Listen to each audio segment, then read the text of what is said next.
Hi everyone, good evening. Sorry for the initial hiccups.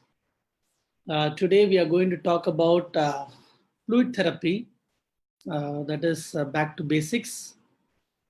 And I'm very thankful to Dr. Hetal sir for giving me this opportunity for coming in front of you. Today we are planned to publish this fluid therapy series in parts.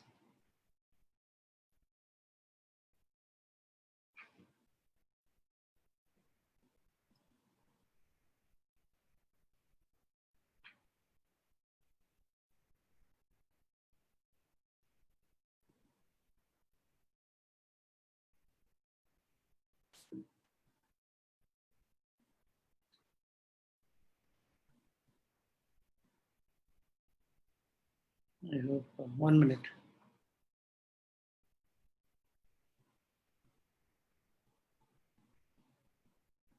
I do not know whether we are going to talk about. Okay, I think it's audible to you all, and this will be dealt in parts. I am very sure as an anesthetist, you will be dealing with fluid therapy day in day out, and many of us do it on the basis of arbitrary management.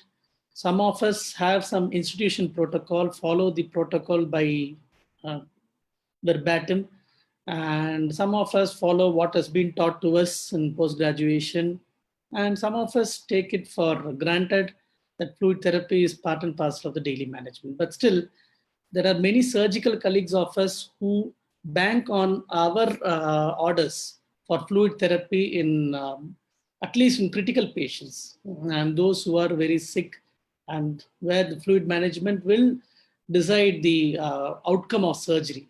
In those patients, anesthetist advice will be taken by the surgical colleagues. But I want to make sure that I'm not an expert in fluid therapy, but I'm going to give you the collective knowledge which I gained through my education to you. So to start with, he is a Tamil saint, Thiruvalluvar, and who gave a very big sacred literature in Tamil language some 2000 years before, which doesn't discriminate anybody on the basis of language, sex, caste, creed, nationality, or even time. And where he mentions is one of his work that நீரின்று அமையாது உலகெனின் யார் யாருக்கும் வானின்று அமையாது ஒழுக்கு. He says the entire world doesn't exist, cannot exist without water. And one of the most important source of water is being rain. If it fails, then entire discipline of life is lost. So that is the importance of water, which was realized some 2000 years ago, and it is still true.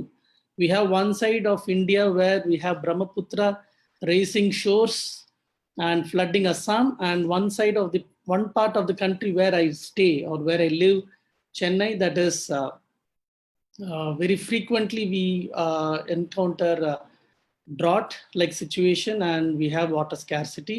So water is very important for human being and for their living. And most important thing about water is it is said, or it is believed to that water that we drink is much older than the planet where we live. Okay, because it's almost like 4.5 billion years ago water was made before the solar system came into being. And the importance of water is around 12 people have been to the moon before, but only 3 people have been to the deepest point of the ocean, but still they didn't touch the deepest, the zeroth level. But that is the importance of water. It is more, we need more deeper knowledge to know about water and understand about fluid therapy. So as I said earlier, I'm an anesthesiologist and I'm not a fluid expert, but I'm trying to be one of them. And the entire presentation is based on my personal experience and acquired knowledge. You may differ from my opinion. You are feel free to do that. And I do not support any particular trade name in my presentation. So the flow of lecture would be in this basis: introduction, why fluid therapy is very important. We'll see or touch upon few basic concepts, and we'll understand a bit of control of fluid hemostasis and components of fluid therapy. I'm not dealing with electrolyte management or acid base management because it will become a very exhaustive lecture. And I think we will take up those electrolyte and acid base in subsequent series. So to introduce to you, globally, there are 300 million surgeries happening every day, at least not during this COVID time. And of which high risk surgery constitutes about 10 to 15% of them. And in such a population, high risk population, fluid therapy is very important because the fluid status is directly proportionate to their mortality. That is, if you mismanage fluid therapy, the mortality increases. Both underplaying and overplaying can increase the mortality. And the fluid order is equivalent to a drug order. You have to mention the type of fluid, the route, whether it is peroral or IV, and amount, and for duration. Everything must be mentioned very clear to the nurse. And it is one of the most neglected yet very important aspect of clinical anesthesia because it affects both morbidity and mortality of this patient. And we have to tailor fluid therapy to the needs of physiological demand of individual patient. Some people follow a protocol-based approach. Some people follow context-specific approach. Whichever way you follow, your fluid therapy should be very, you should give importance to the fluid therapy order. So what are the goals of fluids, IV fluids? We have to normalize hemodynamic and electrolyte abnormalities.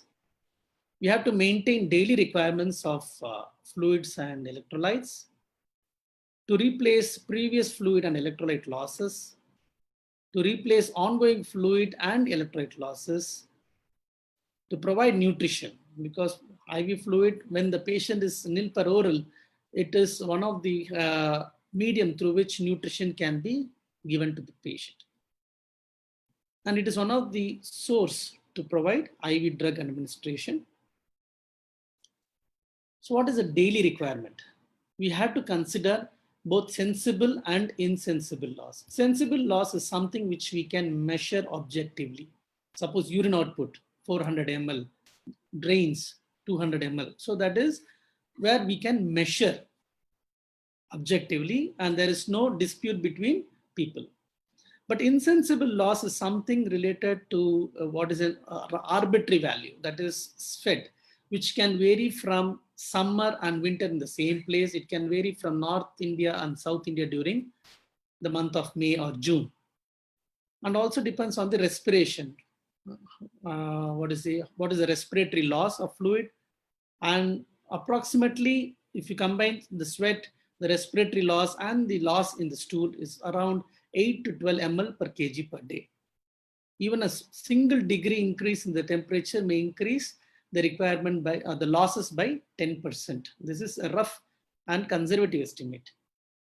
So in this regard, the daily water requirement for an average adult is 30 ml per kg per day, which comes to around, for a 70 kg adult, it is around 2100 ml, in which we have to provide electrolyte requirements, that is 1 to 2 milliequivalents per liter of sodium and 0.5 to 1 milliequivalent per liter of potassium. On top of which we need to provide them glucose to avoid starvation ketosis, that is around 50 to 100 grams per day. So in this regard, the ideal maintenance fluid would be 0.45% normal saline with 20 to 30 milliequivalent per liter KCl added. But most of the patients who are in post-surgery, they have stress-induced antidiuretic hormone secretion leading to water retention. So if you add another hypertonic saline, hypertonic solution like 0.45% saline, that may not be an ideal solution for the post-surgical patient. So in a surgical patient, we have to consider surgical stress, the drains leading to more electrolyte loss, and hence normal saline or balanced salt solutions are usually used. So if you chart out the intake and the output approximations, so the oral fluids around 1500, 1.5 liters can be allowed, and water released from the food consumed will be approximately 750 ml. And from metabolism, we'll acquire another 250 ml. So in a disease state where we give IV fluid medications and where the patient is nil per oral, so that abnormal oral intake has to be considered whenever you assume or calculate the intake. And the output approximations around urine is around 1.5 liters, fecal matter around 100 to 200 ml, insensible losses depending on the temperature and the atmosphere. So we have to match both input and output approximations. So we already saw the daily requirement of water around 25 to 30 ml per kg, glucose around 50 to 100 gram per day, sodium, potassium, and chloride around roughly 1 milliequivalent per kg per day. So let us go to basics. A few concepts I want to revisit, and most of things which you may know, I may just brush up for you. What is the composition of body water? The total body water, the 60% of the body weight is considered to be the total body water. That is, if you take around 60 kg or 70 kg adult, around 42 liters will be the total body water, around 60%, of which the 2/3 is distributed as intracellular fluid compartment and 1/3 is distributed as extracellular fluid compartment. Out of this extracellular fluid compartment, 2/3 is distributed as interstitial fluid and 1/3 as plasma volume. Adipose tissue contains very less water. It has only 20% of water, so that if you have an obese patient of 100 kgs, he won't have 60 liters as body weight as total body water. It will be lesser than that. So lean person will have more water content than fat person. Males have more total body water in comparison to female. In female, it's around 55%. And in kids, it is roughly 70 to 80% of the total body weight is as total body water. So it is in kids, it is more than adults. So for a rough calculation, in a 70 kg adult, 60% of total body water will be approximately 42 liters, of which the 2/3 of which will be as intracellular fluid, which will be around 23 liters. Then the remaining will be extracellular fluid, of which another 2/3 will be distributed as intracellular or interstitial fluid, which is approximately 8.5 liters. And the remaining 1/3 as plasma volume or blood volume, which will be around 3.15 liters. This is the plasma. And the transcellular fluid will be approximately 7.35 liters, and they are sequestered as synovial fluid, pleural fluid, pericardial fluid, everything. Okay, and fat contains less water. A word about solutes and solvent. And water is a universal solvent in the human body. And solutes, we have two types, electrolyte and non-electrolyte. What is an electrolyte?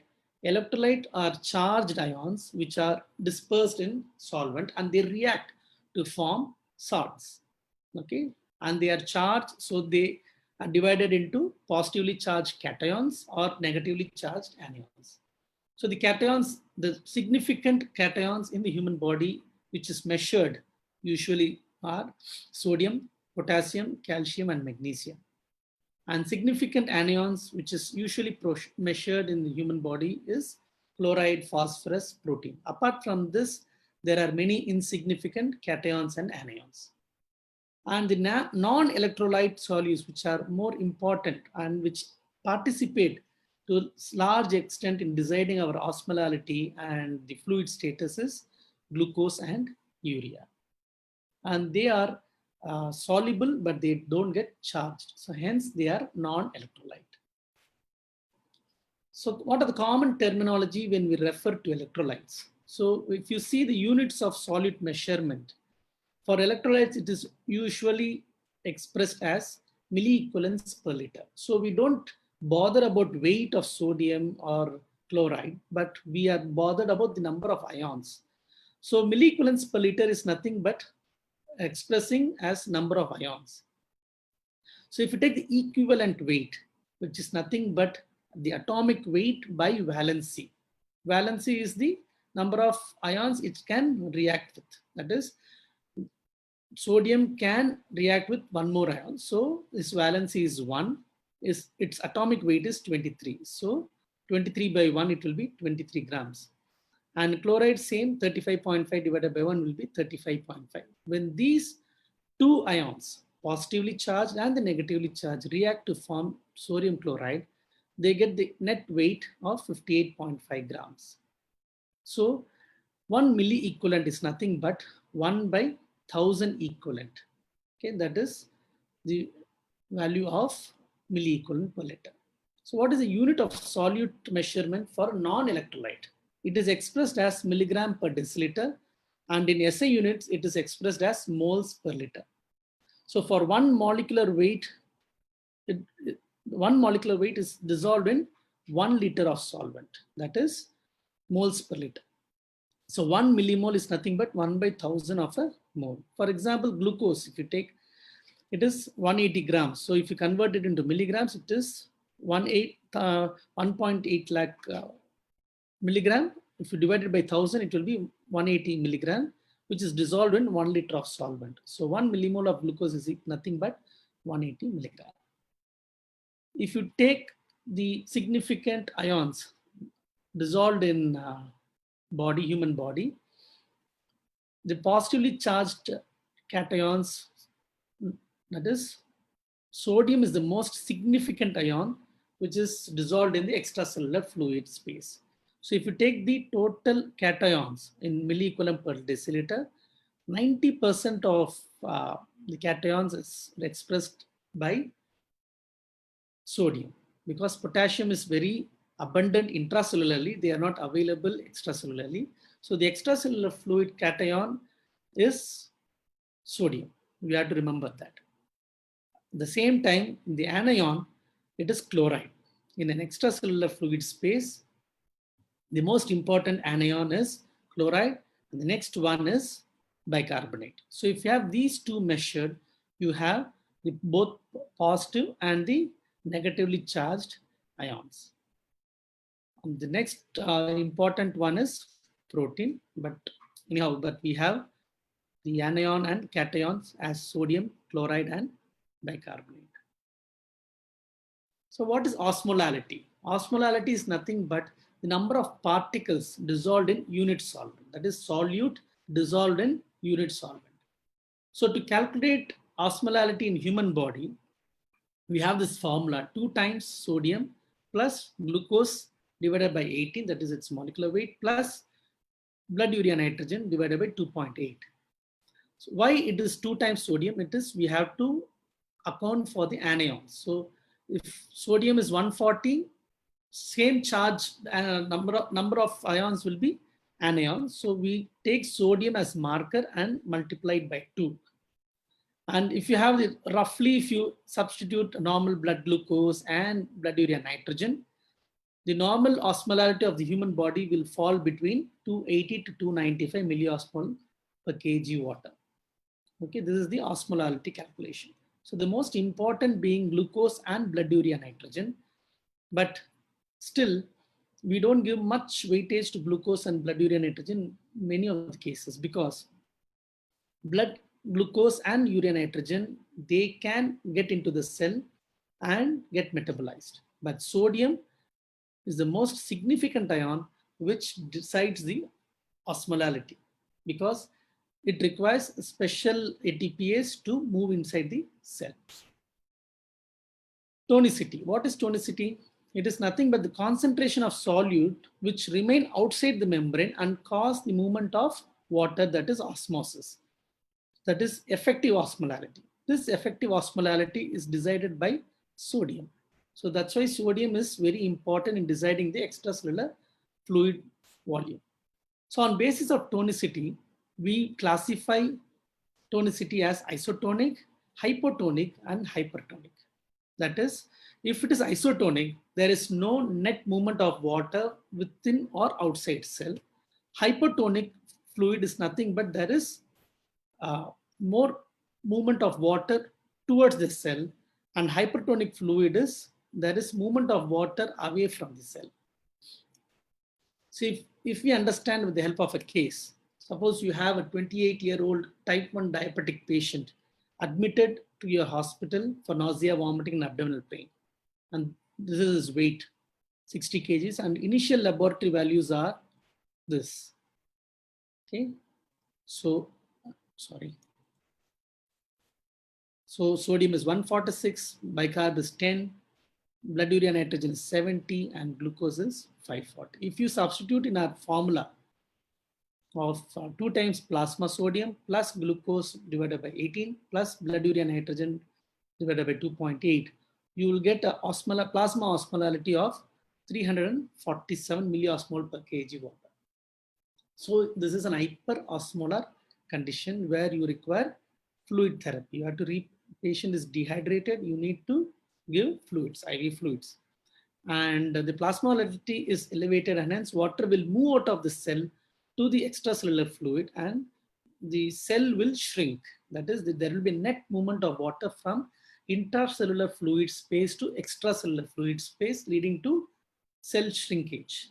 So what is the best fluid of choice in this scenario? This will be normal saline, where the sodium can be replaced into the extracellular fluid and it is isotonic. It stays inside the extracellular fluid and increases the fluid volume. So we saw hypertonic, isotonic, and hypertonic solution. Isotonic solution, there is no movement of water from or towards the cell. In a hypertonic solution, if you disperse a cell, the net movement of water is outside the cell. That is, the water moves from cell to outside. And in hypertonic solution, if you suspend a cell, there is a net movement of water towards the cell, and it leads to cell swelling and lysis. The Darrow-Yannet diagrams, they are the simplified manner in which we can understand the intracellular fluid and the extracellular fluid volume and the concentration of solute. It is nothing but osmolality. So the y-axis will be osmolality and the x-axis will be volume. So in this diagram, you see a normal distribution of intracellular fluid and the extracellular fluid, where the intracellular fluid occupies 2/3 of the volume and the extracellular fluid occupying 1/3 of the volume. Suppose if you add plain water into the extracellular fluid, this is a hypothetical situation where you add a water into extracellular fluid compartment in a 70 kg adult with the normal osmolarity of 280 milliosmolar. 60% of his weight will be water, that is roughly 42 liters. Now, this water we saw that is distributed as 2/3 as 28 liters in intracellular fluid and 14 liters as extracellular fluid.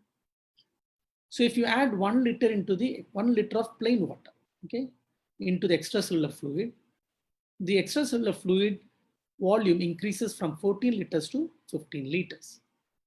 Now, if you calculate the osmolality for this 14 liters of extracellular fluid, which is around 3920 milliosmoles, and if you divide it by the extracellular fluid volume, which is the new volume, that is 15 liters, after adding 1 liter of water, will be 261. If you see, initial osmolality is around 280 and it has reduced because you have added more solvent and you have diluted the solute. Then the new extracellular fluid volume must be from 14 to 15 liters, and new extracellular fluid osmolality should reduce from 280 to 261 milliosmol per liter. Does it happen like this? No, it doesn't stop there because there is a continuous movement of water from extracellular fluid space to intracellular fluid space. Now, the osmolality of intracellular fluid is more that because inside the cell it is 280, outside the cell it is 261, roughly. These are rough estimates to understand. So the water effectively moves from extracellular fluid to intracellular fluid to equilibrate because the extracellular fluid is hypoosmolar and intracellular fluid is hyperosmolar. So there is a net movement of water from extracellular fluid space to intracellular fluid space. And now the intracellular fluid volume increases and also the osmolality decreases because there is some dilution of solutes. So if you take ultimate osmolality, this is the normal, in a normal person, that is 280 times of 42 liters, which is around 11,760 milliosmoles. So if you divide it after adding 1 liter of water to the body, it will be around 273. So originally it was 280. Now it has reduced to 273. The new volume is 43 liters. So from 42 liters, we have increased the water weight, total body water to 43 liters. And the distribution will be like 2/3 will be into the intracellular fluid and 1/3 will remain in the extracellular fluid. This is only if a plain water is added, which we hardly do. So if you have something like this, a hypoosmotic volume expansion in SiADH or a compulsive water drinker, what happens is there is a movement, as I explained to you before, there is a movement of water from the extracellular fluid to the intracellular fluid space, and it increases the total body water volume and reduces the osmolality of both intra and the extracellular fluid. So there is a net gain of water and there is an ultimate decrease in the plasma osmolality, and there is an expansion of both extracellular fluid and the intracellular fluid volume. Okay, this is what happens in SiADH. Now, suppose if you add isoosmotic, if you have isoosmotic volume contraction, that is a sudden blood loss during surgery, or a patient who is having diarrhea, where he will lose both electrolytes and water in the same proportion. So the solid line is the initial volume and the osmolality, and there's a reduction in the extracellular fluid space. Okay, so there is, in the isotonic loss of fluid, there is no change in the plasma osmolality, which remains the same, but only the volume is contracted, and that too which is mainly lost from the extracellular fluid. This is mainly because of contraction of the extracellular fluid volume. So if you have anybody with diarrhea or loss of whole blood, the best initial treatment of such condition is isotonic saline. Okay. So if you see the next case, you have a 35-year-old male who had 10 to 15 episodes of diarrhea and 2 episodes of vomiting after having food. So he's lethargic, confused, and weak. This is his vitals. So he's obviously dehydrated because there is tachycardia and hypotension and dry tongue. So what is the best initial IV fluid for resuscitation? It will be Ringer lactate or normal saline based on the explanation I gave you before. You do his laboratory work, and this is his lab value, that is sodium, to get potassium, bicarbonate, and chloride level. Now he's having hypovolemic hypernatremia situation. So if you calculate the free water deficit by this formula, which comes to around 2 liters of free water deficit. Now, what will be the ideal fluid now? Because it's hypernatremic and you need to give an order for fluid therapy where we need to compensate for the 2 liters of free water deficit. The best fluid will be 5% dextrose water. Okay, if he is not a diabetic. So what is the effect of isotonic solution infusion? So a 0.9% normal saline is isotonic. There is no net movement of water within the cell and from the cell. So volume is added mainly to the extracellular fluid space and it will remain there. Since the osmolarity is also unchanged, there is net increase in the extracellular fluid volume and there is no change in the osmolarity. That's what we saw in the previous example. So if you add isotonic saline to the extracellular fluid space, it will increase only the volume of the extracellular fluid space, but it doesn't affect the osmolarity. So there will be a net gain of isotonic fluid in the extracellular fluid space. There won't be change in the plasma osmolarity, but there will be increase in the total body sodium content and the volume of the extracellular fluid space, and the total body water volume increases. So isotonic saline infusion should increase the extracellular fluid or expand the extracellular fluid space without changing the plasma osmolality. So if you see in the next example, a 30-year-old patient with AIDS is admitted with weakness, weight loss, fever, nausea, vomiting, and mental irritability. His blood pressure is low. A diagnosis of Addison disease is made, which is nothing but a deficiency of glucocorticoid and mineralocorticoid. And on admitting, these are his lab work. Sodium is low, high potassium, chloride is marginally increased. There is decrease in bicarbonate, blood urea nitrogen, and glucose.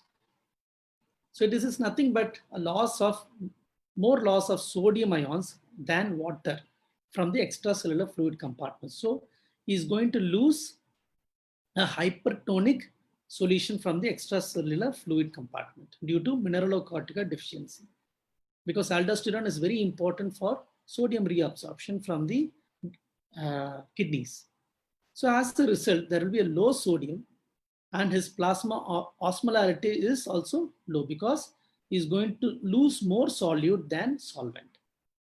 This decreased plasma osmolarity causes water to move from the extracellular fluid to the intracellular fluid compartment because there is hypotonic solution in the extracellular fluid space and the water is going to move from extracellular fluid space to intracellular fluid space. So these cells are going to swell. And the net result is contraction of the extracellular fluid volume, and there's a transient increase in the intracellular fluid volume. So if you see in case of Addison's disease, the water moves from extracellular fluid space to intracellular fluid. So there is a decrease in the volume. And since the loss is more from the extracellular fluid space in the form of sodium than water, the osmolality is going to reduce, the plasma osmolality reduces. Since there is a movement of water from the extracellular fluid space to the intracellular fluid space, the ultimate volume of the intracellular fluid is going to increase, which is going to dilute the solute. So the ultimate reduction will be reduction in the plasma osmolality. Okay, so there will be a hypertonic loss of sodium, that is more loss of sodium than water. There will be decrease in the plasma osmolality and the total body sodium content is going to reduce. And the fluid moves from extracellular fluid to intracellular fluid space. So this is what the changes in hypoosmotic volume contraction. So what happens in sweating? That is when you lose, that is more water, that is excess water in comparison to sodium. There the volume contracts, then the plasma osmolality increases, okay? And since there is an increase in the plasma osmolality, the volume, the water from the intracellular fluid space comes out to the extracellular fluid space to compensate for the loss of water. And ultimately there will be a contracted extracellular fluid volume and intracellular fluid volume. So this is what happens in sweating.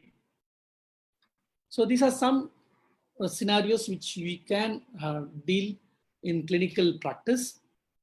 And there are two layers and two solutes which are very important to remember as far as fluid therapy is concerned.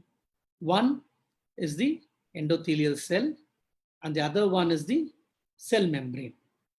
This cell membrane, that is, it separates the intracellular fluid from interstitial fluid, and the endothelial cell separates the plasma from interstitial fluid. So this divides the intracellular fluid and the extracellular fluid, and this cell divides the interstitial fluid from the plasma.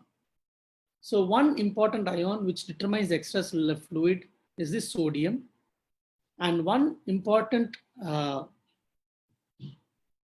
component in the plasma which determines the plasma volume is the albumin in the form of colloid oncotic pressure. Okay, so these are the two layers and two solutes in the body fluid compartment which we should remember. Starling's equation. So Starling equation is a very famous theory where it determines the net fluid movement, that is net filtration rate. Okay, the net filtration rate is nothing but determined by this formula, that is the capillary pressure and the interstitial hydrostatic pressure. The difference between the hydrostatic pressure in the capillary and the hydrostatic pressure in the interstitial fluid, and oncotic pressure of the capillary and oncotic pressure of the interstitial fluid. So if you see in the arterial side, and this is the venous side, the hydrostatic pressure in the capillary in the arterial side is more than the venous side, and the oncotic pressure on the arterial side is relatively less in comparison to the venous side, because once suppose the interstitial pressure, the net pressure movement, that is the net pressure will be outside the capillary. So there will be a net movement of fluid from the capillary to the interstitial space. As the fluid moves from the arterial to the venous side, the plasma protein remains the same, but the plasma volume reduces so that it increases the oncotic pressure marginally, and it leads to the absorption of the fluid from the interstitial space, and the remaining will be drained by the lymphatics. This is what original Starling equation stated. So the net movement of the fluid from the capillary must be equal to the net movement of fluid returning to the capillary at the venous side, and the remaining margin or insignificant amount of fluid should be drained by the lymphatics. But now the Starling's equations is modified by the concept of endothelial glycocalyx layer.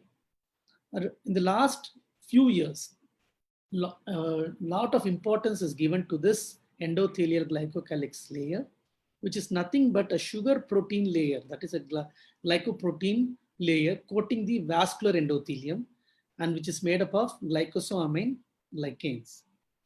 And there is a layer called subglycocalyceal layer, that is, this is the, suppose this is glycocalyx, that is the glycoprotein layer, and there is a subglycocalyceal layer, which is very important because it holds around 500 to 1 liter of fluid inside the vasculature. And this layer is a protein-free fluid layer. So there are no protein in this layer, but there will be protein on the vascular side. What is the role of this endothelial glycocalyx layer? It is most important in maintaining body fluid homeostasis, and it modulates multiple inflammatory reaction, and it also prevents addition of neutrophils and platelets to the vasculature.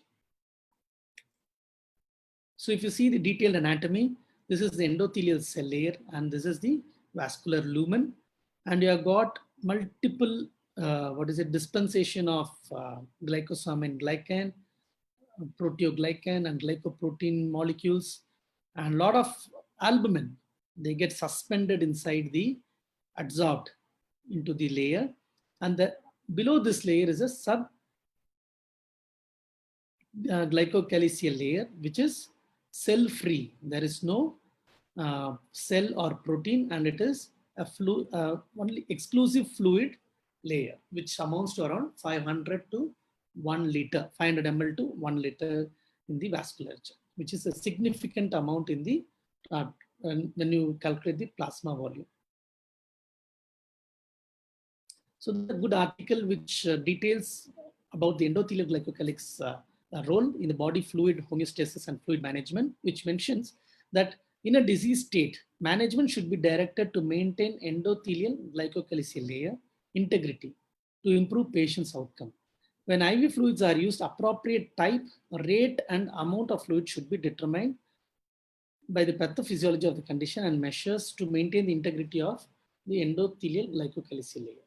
Because if you use more of normal saline, it is said that it damages the endothelial glycocalyceal layer. And also the rate and amount, that is, if you rush fluid, that also disrupts the endothelial glycocalyx. If you pump fluid and make the patient hypervolemic, then what happens? There is a stretch in the atria, and it also releases atrial natriuretic peptide. This atrial natriuretic peptide, or ANP, also disrupts the endothelial glycocalyceal layer. So these are some important updates in the fluid therapy. So we have to maintain endothelial glycocalyceal layer, which is usually disrupted during stressful conditions like infection, surgery, trauma, or hyperglycemia, etc. So we have to revisit Starling's principle after this endothelial glycocalyceal layer concept. So you have the fluid squeezed out from the arteriolar side, mainly because of the hydrostatic pressure, because this is the most important determinant which squeezes out.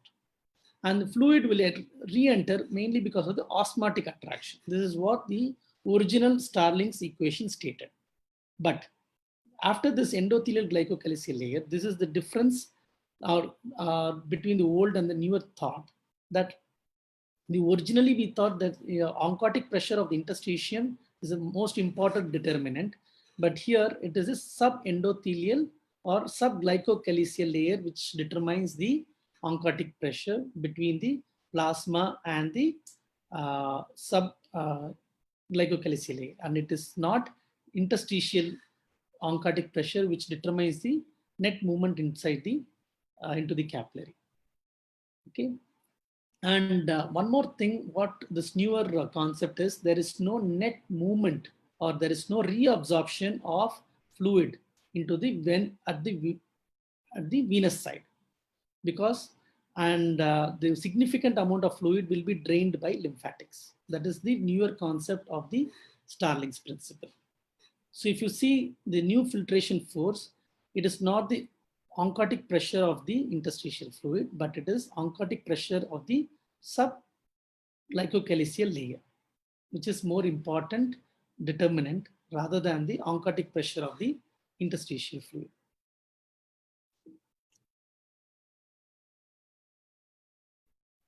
The subglycocalyceal layer has multiple roles other than the fluid hemostasis. That is, it maintains endothelial function, and because of the synthesis of nitric oxide, there is a vasodilation, and it leads to more blood flow. And it stops the permeability, and it acts as a sieving barrier. It doesn't allow plasma protein inside the interstitial space, and it acts for a maintenance of the normal coagulation. That is, it inhibits the platelet adherence, and it regulates the coagulation that way, and it reduces the inflammation by preventing the leukocyte adhesion into the endothelial surface. So if you have an glycocalyceal rupture, everything is altered. That is, there will be vasoconstriction, there will be less fluid, there will be less blood flow to the capillary system, there will be leakage of macromolecules and leading to increase in the oncotic pressure of the interstitial space, leading to edema. If it happens in the lung, it leads to pulmonary edema. If it happens in the periphery, it leads to peripheral edema. There will be platelet aggregation and thrombin generation leading to microvascular thrombosis. And leukocyte adhesion and diapedesis leads to increased inflammatory reaction. So there are three types of capillaries: continuous, fenestrated, and sinusoidal. So the revised Starling's equation substitutes the oncotic pressure of interstitial fluid to oncotic pressure of subglycocalyceal layer. So the net filtration is less than predicted. Okay, so initially we thought the oncotic pressure of the interstitial fluid determines the filtration rate, and there is much absorption or much attraction towards the interstitial fluid space, but the net filtration is much less, and there is no absorption rule which is newly introduced, because there is no absorption on the venous side, and it is mainly drained by the lymphatics. So by increasing the plasma colloid oncotic pressure, it reduces the filtration of fluid, but it doesn't affect the reabsorption because there is no absorption at the venous side. But it differs, because if the capillary pressure is subnormal, suppose the patient is in shock, the capillary pressure is subnormal. So the hydrostatic pressure of the capillary is very, very less. So the net movement of the fluid from the cell, from the vascular capillary towards the interstitial space will be very, very less. Now, since the capillary pressure is negative, there will be a minimal reabsorption which occurs up to 500 ml. Okay, but still the filtration will be zero. So if you infuse colloids, what happens? It increases the plasma volume by staying within the intravascular space.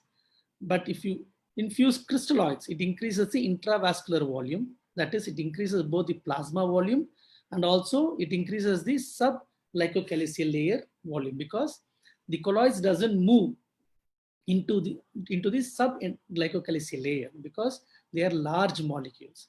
But the crystalloids, it is a free water which can diffuse into the sub-glycocalyceal layer and increases the intravascular volume.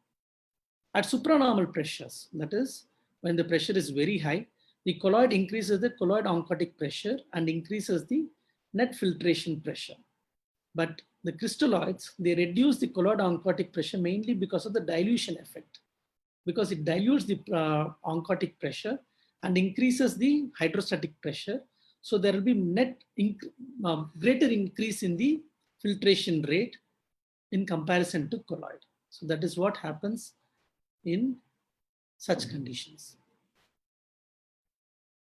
So initially it was thought that the difference between crystalloid versus colloid, that is, it gives 20% volume effect.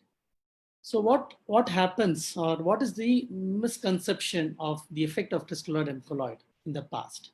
That is, if you infuse crystalloid, that is, the effect of crystalloid has to be accounted with sub-glycocalyceal layer diffusion. The initial studies were done by the help of hematocrit. Okay, once you infuse fluid, they see the change in the hematocrit. What is the decrease in the hematocrit? That is how they differentiated how much colloid stayed within the vasculature and how much crystalloid stayed in the vasculature.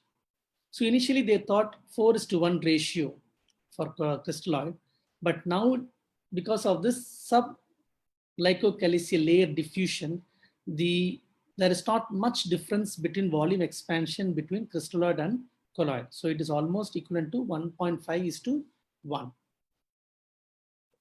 No edema reduction if oncotic pressure increase. People think that if you infuse albumin, that will reduce the edema by increasing the reabsorption. But now we saw there is no reabsorption rule. That is, there is no reabsorption at the venous side. But what can increase is, by increasing the oncotic pressure, you reduce the filtration rate, the net filtration rate at the capillary side. So there is a reduction in the edema. But this is used only in the early stages where the endothelial glycocalyceal layer damage is not done.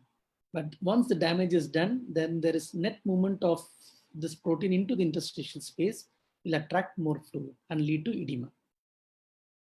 So the Frank-Starling mechanism, that is, the end diastolic volume or the length of the sarcomere depends on the preload. So that will increase the strength of the next contraction. So if you see a patient who is ASA4 congestive heart failure, which have multiple problems, okay, and in such cases, what happens is, in heart failure, even a small increase in the end diastolic pressure leads to large, or to say, doesn't lead to effective stroke volume. because the curve is much less, the stroke volume is less, and the heart cannot effectively pump, and which leads to stasis and back pressure changes. So we'll see a word about control of fluid homeostasis. And we know that sodium and chloride are the effective ions determining the extracellular fluid osmolality. And dietary sodium is equivalent to the renal excretion of sodium. So if you have a low sodium intake, then the kidneys will try to conserve more sodium. And if you take more sodium, kidneys will try to excrete sodium. So these are the components of the control, that is sensors, afferent neural mechanism, then you have vasomotor center, efferent, and the kidneys. So if you see the afferent mechanism, high pressure volume receptors seen in carotid sinus, aortic arch, and intrathoracic low pressure receptors like pulmonary veins, hepatic veins, etc. And the efferent mechanism is mainly by altering the glomerular filtration rate. So these are the four mechanisms where you have the renin-angiotensin aldosterone system, that is RAS system, which increases the angiotensin 2, leading to vasoconstriction, and the aldosterone will try to conserve more sodium and ultimately absorb water from the kidney whenever there is a plasma loss. Sympathetic nervous system is nothing but it increases the vasoconstriction and reduces the GFR, and it also helps in secretion of aldosterone. Antidiuretic hormone is nothing but it introduces aquapores in the collecting duct and reabsorbs predominantly or only water from the collecting system and leading to antidiuretic or concentrated urine. And atrial natriuretic peptide. This is an important peptide secreted from the atrium mainly by the stretch receptors. Because if the patient is in hypervolemic state, it stretches the atria and they secrete atrial natriuretic peptide. And this leads to sodium loss and ultimately leads to water loss and reduces the volume. So there are some hypothalamic osmoreceptors, which is very sensitive to extracellular fluid osmolality. Okay, so which will secrete ADH and AVP, and entirely depends on the extracellular fluid tonicity. So they act on the collecting tubule by introducing aquaporin and reabsorbs water. And hypervolemia, as I said before, will increase the atrial natriuretic peptide and lead to sodium diuresis. What are the components of fluid therapy? There is $1 million question. That is, what is the volume of IV fluid should I? Should I give 75 ml or 100 ml or 150 ml? Or what type of fluid I should give? There will be a plethora of options available. Should I use isotonic saline? Should I use balanced salt solution? Should I use colloids? So we do not know what is the ideal fluid even today. So what should be the fluid volume? It started from liberal fluid therapy. That is for an average duration of 3 to 4 hours surgery. Some 3 to 4 liters was given. Okay. Then came the restricted fluid therapy, where the average fluid therapy was reduced to 1 to 1.5 liters for a 3-hour surgery. And then went to goal-directed fluid therapy. Each had its own disadvantages and advantages. And again, there is a relook back to the liberal fluid therapy. So the cycle will go on, and there is no clear-cut answer for this. So now the consensus is there is a liberal fluid therapy where you can accept up to 1 to 2 liters excess fluid in the balance. So what are the types of fluid? We have both crystalloids and colloids. So it is, you have the market flooded with all types of fluids. Basically, the crystalloids are ion solution suspended in water.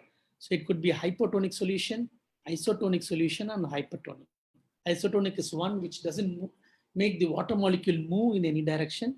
Hypertonic is the water moves into the cell, and hypertonic solution is it withdraws the water from the cell. So for hypertonic, you have 5% dextrose. Isotonic is normal saline, Ringer lactate, and plasmalite.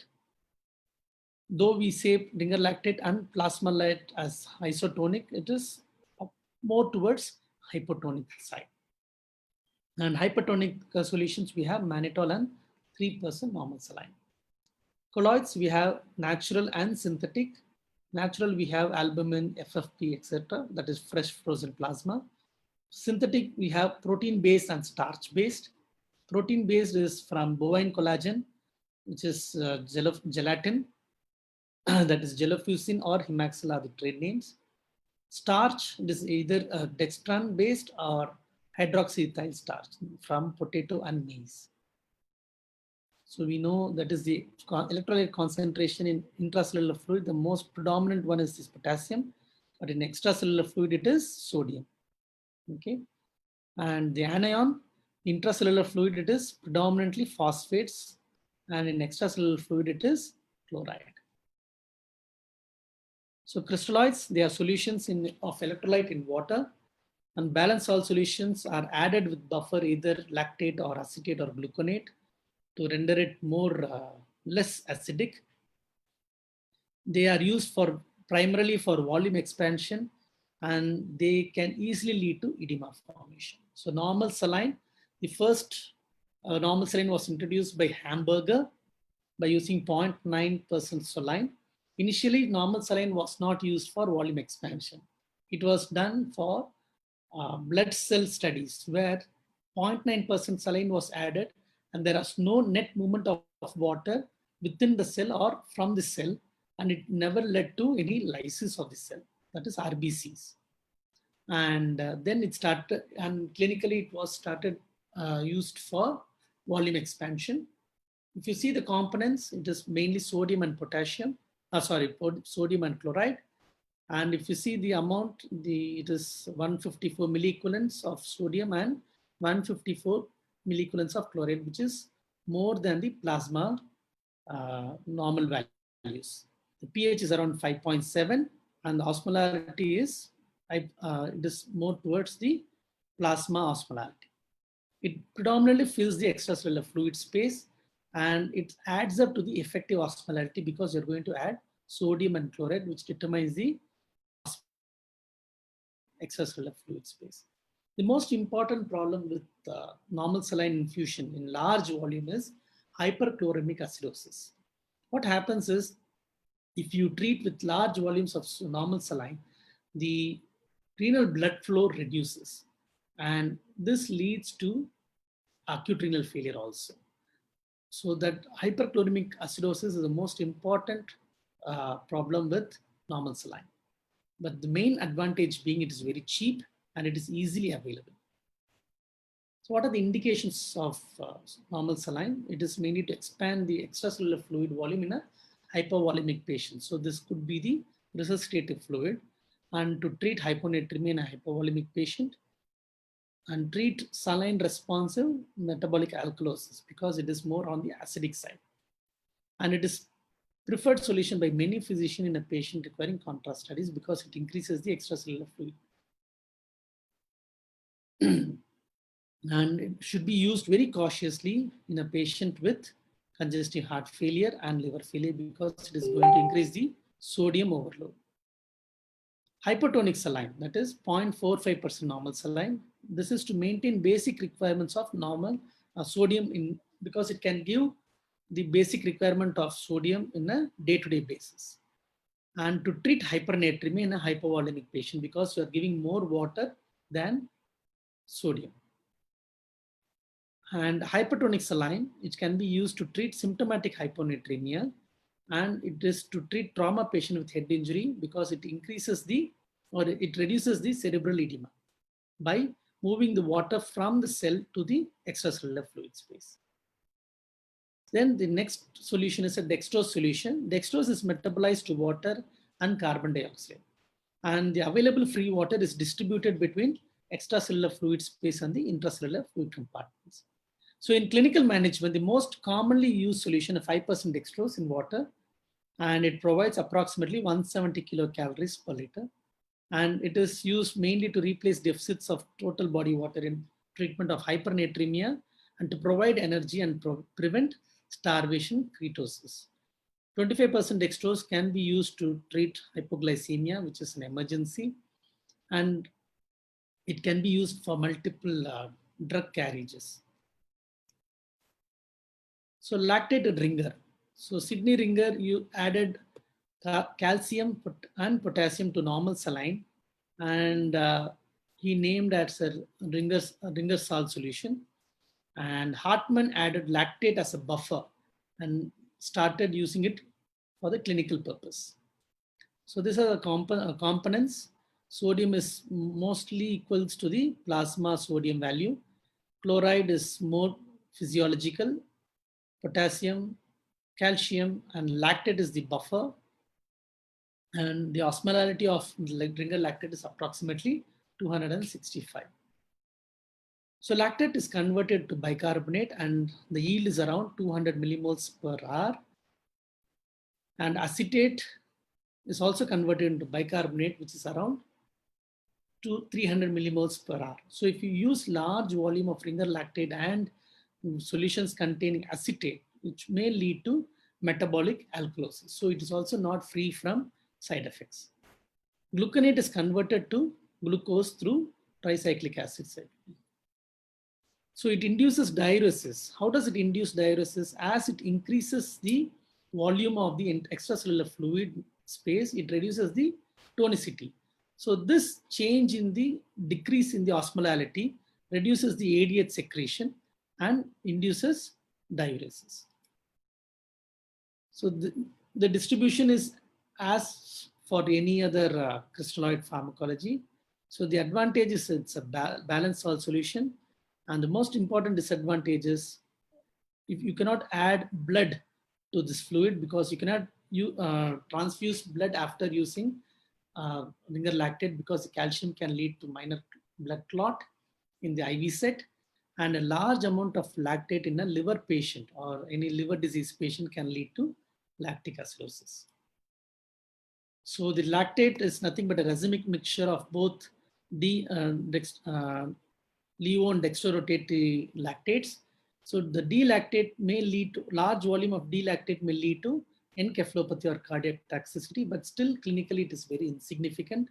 Lactate depends on liver metabolism. So you should be very careful whenever you use ringer lactate in a liver disease patient. Acetate in another way, it's more pro-inflammatory. It is myocardial depressant and it has got minimal vasodilatory effect. So acetate is dependent on renal excretion. So in end-stage renal disease, try to use less fluids containing acetate. Plasmolite is a new to the market solution, which is another balanced salt solution, which has got acetate and gluconate as buffers. And the osmolality is similar to the plasma osmolality, and the pH is around 7.4.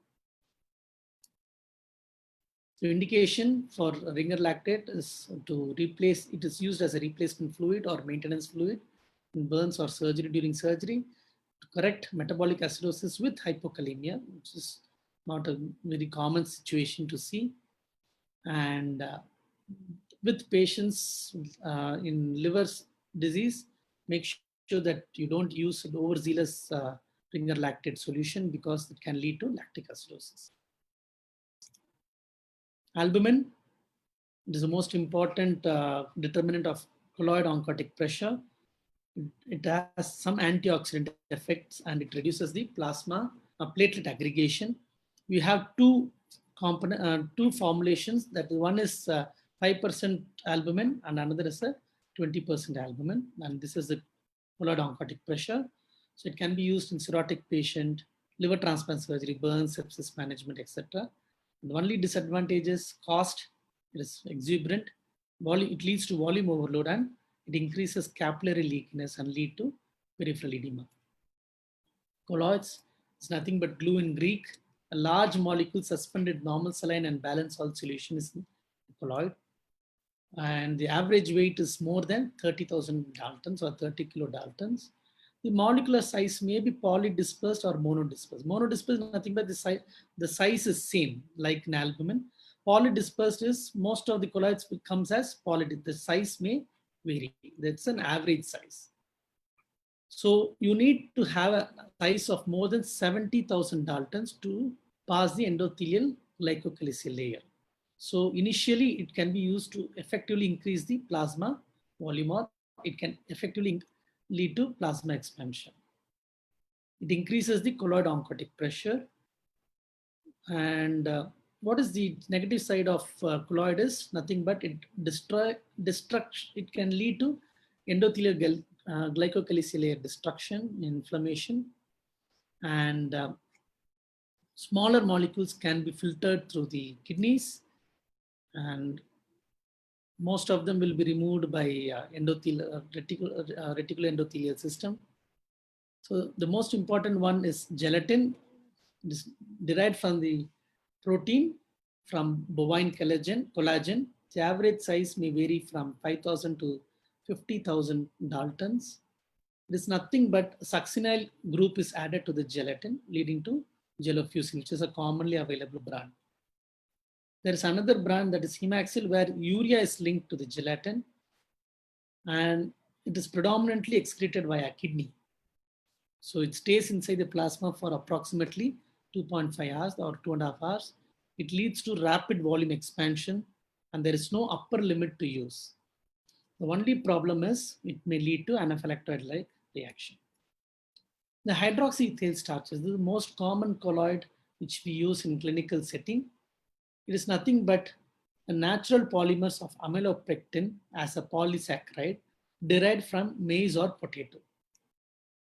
They are long chain of glucose, branched glucose, where you have hydroxyl radical substitution at C2, C3, or C6 molecule. It needs amylase to cleave the parent molecule so that it is excreted. And molar substitution is nothing but how many hydroxyethyl group is added at C2 and C6. Depending on that, the molar substitution or degree of substitution vary. If it is 0.4, it is known as a tetrastarch. If it is 0.5, it is pentastarch. If it is 0.6, it is hexastarch. And if it is 0.7, it is what to say? It leads to degradation effect. That is, the molar substitution decides the degradation effect. That is how easily the molecule can be excreted. That will be dependent on the molar substitution or degree of substitution.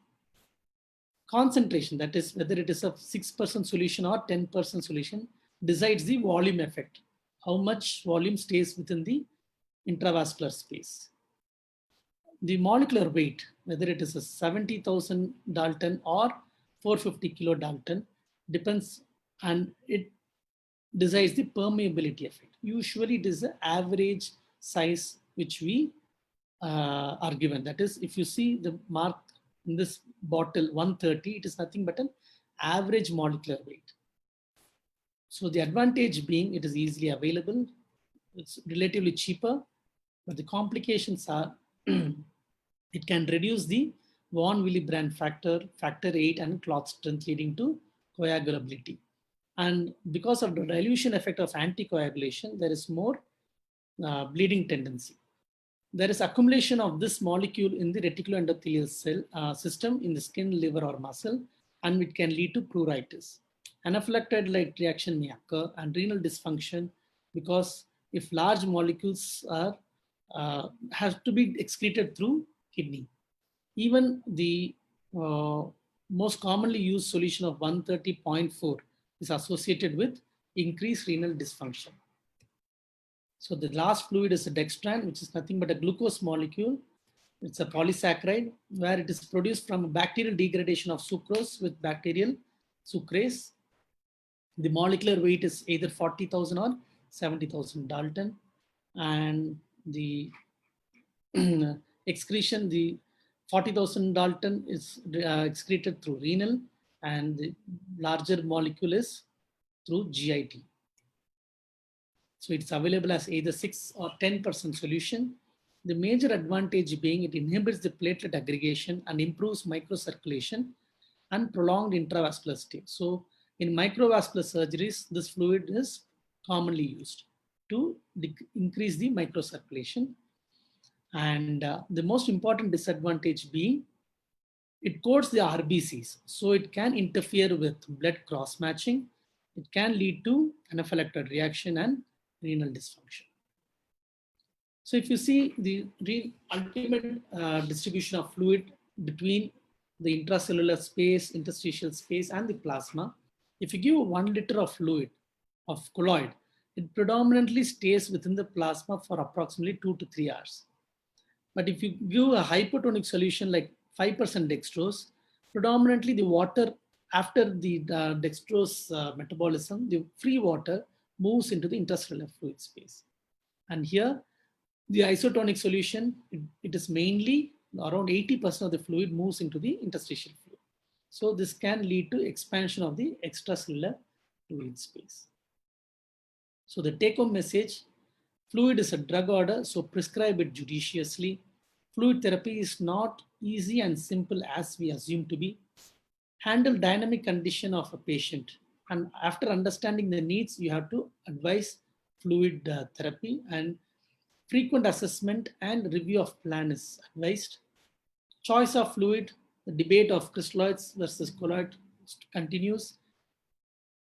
The oral route of fluid administration is the best and physiologically acceptable than intravenous therapy. Avoid overnight fasting for clear liquids and accept liquids up to 2 hours pre-op. Start oral fluids as early as possible in post-op period. The maintenance fluid is around 1.5 ml per kg per hour, which is more ideal. Liberal fluid therapy is accepted than restricted fluid therapy. Goal-directed fluid therapy in critically ill patient or with patient with comorbidities. Resuscitation fluid could be 0.9% normal saline will be an ideal fluid. Maintenance fluid could be either ringer lactate or plasmolite because it gives other, doesn't lead to acidosis. So there should be a complete understanding of fluid therapy on the basis of endothelial glycocalyceal system, which has changed the understanding of the fluid therapy and the debate between crystalloids and colloids. Thank you very much.